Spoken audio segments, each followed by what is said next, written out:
আসসালামু আলাইকুম। OMG, এই হচ্ছে দেশি মাছ, একদম পিওর দেশি, যেটা আমাদের তিস্তা ক্যানেল প্রকল্পে অলরেডি কিছুক্ষণ আগে ধরা হইলো।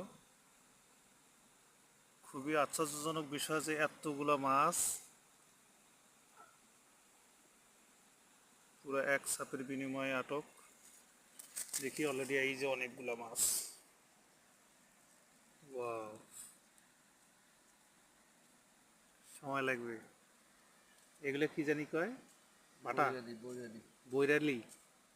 আচ্ছা, এগুলো হচ্ছে বৈরালি মাছ, এবং এটাও বৈরালি, এটাও বৈরালি। মানে বেশিরভাগই ভালো কোয়ালিটির মাছগুলোই উঠছে বলা যায়। আর পাশাপাশি কি বলে এটা, আর সবই বৈরালি। এটা বলা চলে একটা বিশাল বড় ঝাঁক ছিল মনে হয় এখানে। অমায়িক।